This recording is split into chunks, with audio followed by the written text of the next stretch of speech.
All right, guys, are you ready for the Fantastic Four? Live and in person right here at the Apple Store. Here they are, an absurdly charming, talented bunch. I see them. Here they come. Kate Mara, come on up. Michael B. Jordan. Mr. Miles Teller. And the Thing himself, Jamie Bell. How you guys doing? Nice. I don't know. I couldn't hear it. In English, please. It's a slightly enthusiastic crowd. Just a little bit. Miles, do you have any opening remarks before we get I'll started? let you take this one, Josh. Really? Okay, this is All a you first. today, buddy. I was going to say, I've spent some time with these guys. I feel like it's only a matter of time before this conversation goes off the rails. Yeah, just So try to you've stay been- on track for as long as we can. Well, yeah, so if we get through 3 or 4 minutes of solid conversation, we're in a good way. Success. We were talking before backstage. Can I interrupt you right now? Yeah, please, Jamie. Simon Kinberg is also here. He's right Yes, there. give him some love. Thank you. The man himself. The mad genius himself. The brainchild behind this, and of course the X-Men franchise as well. Let's talk about that. I mean, this is a property that is beloved. This is a genre that is in a good stead right now in pop culture. Everybody is so excited for this film and all the great superhero films being produced. When this comes around, do you go after it? Does it come after you? Give me a sense of sort of your interaction with the material and what got you excited in the first place. I mean, I guess I was in a unique position because it was something that I always wanted to do, but it kind of came at me in a way because I was at the opportunity to work with Josh Trank on Chronicle, and the fact we talked. All right, appreciate that, thank you. And we were sitting in the house one day, playing video games, talking about and future ambitions, and the fact that he got the Fantastic Four job, and he asked me if it was Johnny Storm was somebody I wanted to play, and it was just like, yeah, of course, and it just happened to work out. So it was an awesome opportunity. Is there a difference between once you guys see the film, you'll see this is not like, I think this is not your typical superhero film, and this is a very, very grounded kind of film for this kind of genre. When you approach an audition for something like this, is it in your head, I'm playing a superhero, or is it just, I'm playing Sue Storm, I'm playing a character? Well, this was a unique superhero film screen test for me anyway, because I have unfortunately screen test for many of them and never got any of those roles. But in all of the other ones I've ever screen tested for, you have to get in costume and actually do the powers and all that. This one was more about just the chemistry between Miles and I and MBJ and I. And so it did really feel like, it felt like any other sort of drama or any other film that I've tested for before. For you, Miles, did it feel, when you heard about this character and you started to read for it, did it feel like a natural fit for you? Did it feel like something like, yeah, I can see myself in this context? Because it is a different sort of character than I've seen you play before. Yeah, and I think that's what I have pretty eclectic taste. I think that's a good thing to have. I think it will keep you fresh because you don't want to repeat yourself. I had just got done playing a movie where maybe I was a character that was a little closer to Johnny's kind of thing, a little tempered, a little more of the Flash, and that wouldn't have interested me at that time. If it came a couple months later, maybe, but yeah, I was really into this guy that, as Josh described him, is obsessed with this quantum gate. This guy really is obsessed with science and discovery and wanting to kind of push the human race somewhere. And I love that kind of, I love that spirit. And, for Reed, he's a guy, he doesn't necessarily care about, does this person like me? Do they think I'm weird this night? I was like, no, man, I'm dead set on kind of creating something that will give us the ability to travel interdimensionally. And I like that. For you, Jamie, you've obviously done performance capture, motion capture before. Was that something, could you have done this role without having had that experience? Did that help you sort of going in, knowing what this kind of thing, no pun intended, would entail? Oh, come on, that was a pun, Josh. It's hard to avoid the word thing in questions, by the way. I'll try a little harder. Okay, yeah, 4 minutes in.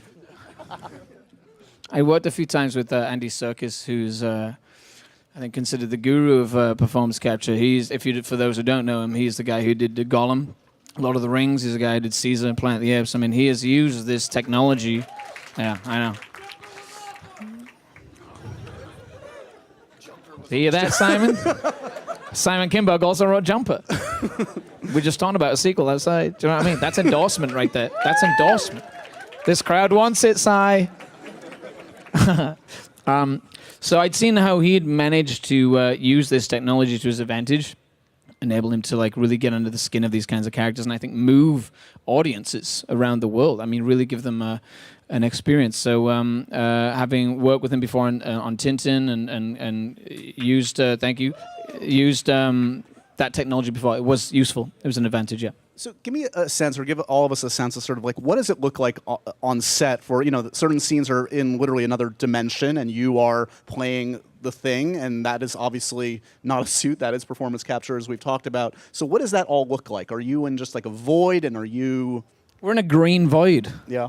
It's just green. Everything's green. The floor's green. The walls are green. Everything's fucking green. Jamie's suit was green as well. Yeah, I'm basically in pajamas that look like a jockey.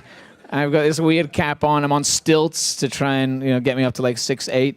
But the fun thing about that is that at least I'm in scenes with these guys. I mean, for us, it's a leap of faith in terms of acting as though we're in an environment and reacting as such that is then going to be put on the screen. It's a lot of faith and trust in the director and the story, so that we don't look like idiots when the movie's finally coming out. You guys have to commit, or else it's not going to work. I mean, I remember for an earlier in the summer, another ginormous summer movie, we talked to Elizabeth Olsen about she had to do kind of what you had to do with this kind of like, creating stuff with her hands, and you have to kind of just like go for it. Do you feel silly on set when you're doing that, or are you just sort of like, I'm in it with these guys, I have to go for it, and if I go half-assed, it's not going to work? The first day I felt like an idiot, and but then you just you have to own it. You really do. You just have to go for it. But also, we all had to do pretty stupid things. So anytime I felt stupid, I just looked at Jamie And thought it's not that bad. It's pretty bad. It's pretty bad. What were the stupidest things, Miles and Michael? What did you have to do that made you feel like an idiot? Let's all feel like idiots together here tonight. It was the scene. I think they show it in the trailer. Huh? Oh, there was this one. They were trying to get this one line, and it was basically I was saying like the light, it's swallowing the earth, but they couldn't. Every time we do it, they just didn't like really get it. So then they would kind of rewrite or add a scene, and then I would be just in a different environment saying the light, it's swallowing the earth. And we did it like in 3 different scenes or something, and so that was like I'm like screw the light. Let the earth get swallowed. It's not a big deal. And then, the stretching stuff, it's like, yeah, it's all your imagination. When I'm on the bed and my body's stretching, Josh is like, okay. He was actually kind of walking me through it. It was cool. He's like, your hand is stretching down and it needs to go in these grates and you're getting your fingers in there. And so it's nice. It takes you out of your head. You just have to give in to this, to the process of it. Michael, you join an elite company of men and women that have flown in film. This is a bucket list moment for any actor, I would think, to get to play superhero who gets to fly. So, what did you have to work on your flying pose? Are there different ways to go? It's yeah, I love you guys too. There they I don't are. know where it came from.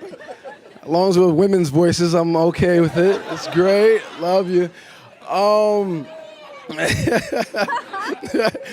No, I guess, there's a classic Superman flying pose that's a little like, that's taken already, so you can't really go with that one.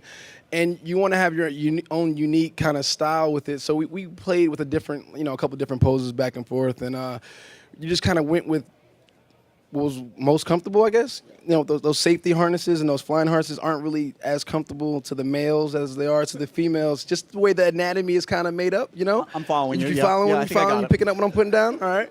So I think that was the most uncomfortable part of the whole gig for me, was just the flying stuff and the harnesses. I mean, I think a big part of this film, and I think something that people will take away is, and you see it on stage here, is that you guys legitimately actually do seem to like each other, or you're really good actors. I would do anything for these guys. Anything. Wow. We love you too, man. That's the heart right there. It's a question I've asked many actors, but like, how do you establish quote unquote chemistry? I mean, is that something that just comes with time? Is that something that's It's weird, man, intangible? because I'm an English dude. He's from Florida. Like, it shouldn't work. Do you know what I mean? Like, we're Where supposed my to be Florida like, people at? You know what I'm talking about. That was just sad. God. shouldn't work. Disney? How about Jersey? All right, I like Jersey. England. How about New York? Let's go Giants! We're gonna have to turn it over to you guys for your amazing questions in just a moment. Before that, we do have a clip, I think, from your film. Would you guys like to see a little sneak peek at Fantastic Four? Nice. All right. Let's take a look. Nice. All right, you guys have some questions out there. Shall we begin? Hi, my name is Jalen. I have a question for Kate. When did you know that you wanted to become an actress and kind of take a picture with you? Yeah, get over here. Come on, up here. Come up here. Smile, man. Do you have a camera? Selfie. Come here.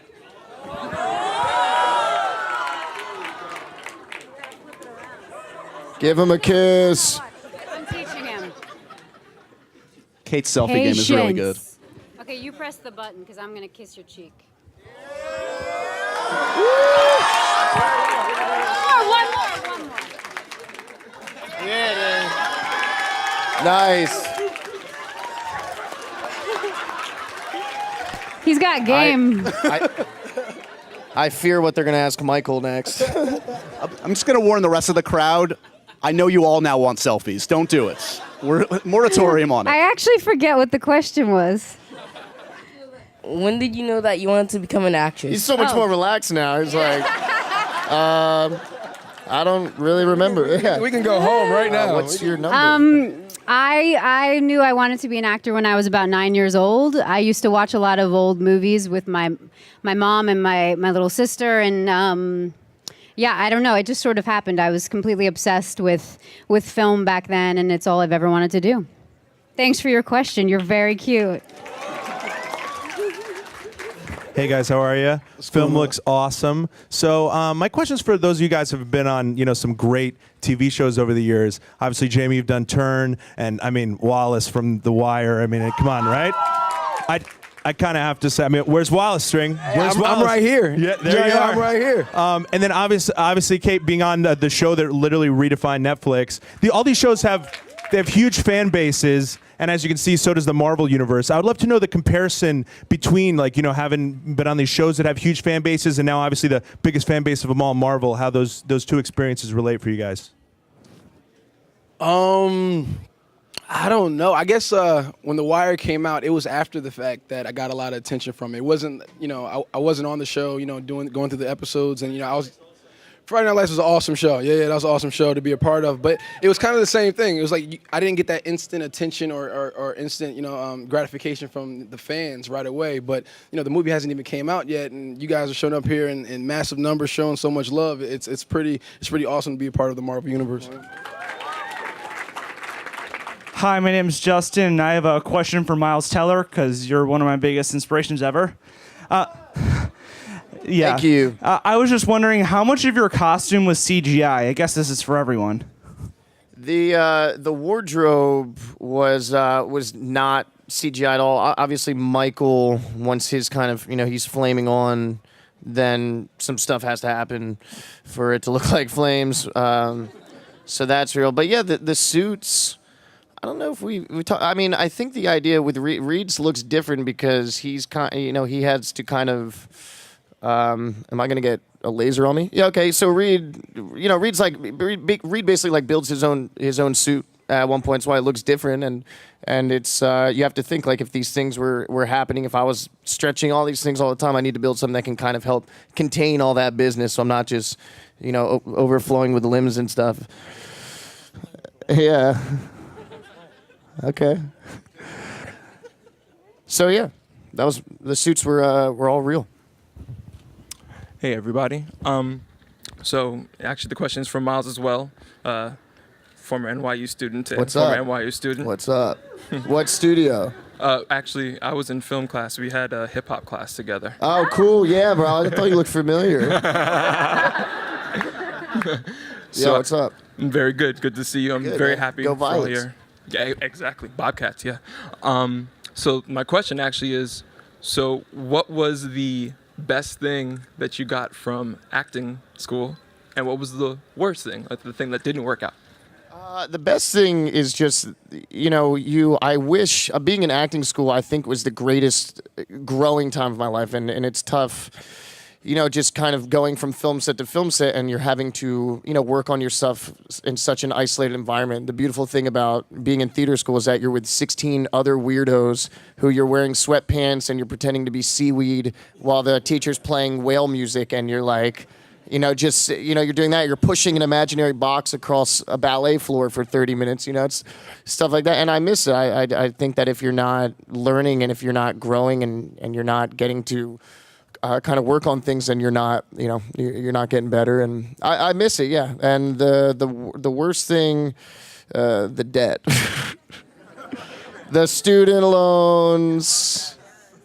And also I think a lot of people got, caught up in, they couldn't, I was in Strasbourg, I couldn't do sense memory. It's like I couldn't do sunshine, I can't hold a coffee cup. And they forget that at the end of the day, you're talking to another person. So I think they can get, a little intellectual, but yeah, it was great. NYU was the best experience of my life. Hi, guys. Hey. I'm Sasha. Nice to meet you. I just want to bring it all back to who is you guys' favorite superhero, all of you? Your first superhero inspirations. Probably Tim Burton's Batman.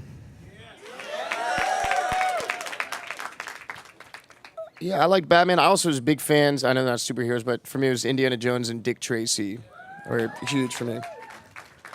Oh man, there's so many. I was a comic book nerd, so I'm gonna go left field and say Darkwing Duck.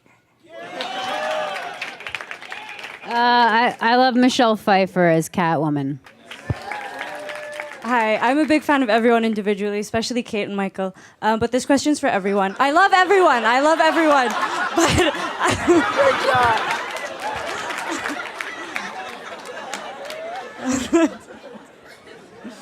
But if you had superpowers, what would they be? I'll give MBJ a superpower that he needs. It's to be on time. Punctuality. Why you always calling me out, sis? Because you're my brother. The power to stop time. Apparently Would it you be- do already. I am a superhero. Miles. I don't know, man. Fly. I just fly.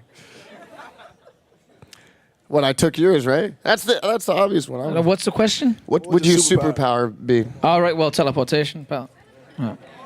Jumper too. I mean, I can already do You that. guys so, are promoting Jumper more than Fantastic Four tonight. Yeah. They're both great movies. Congratulations on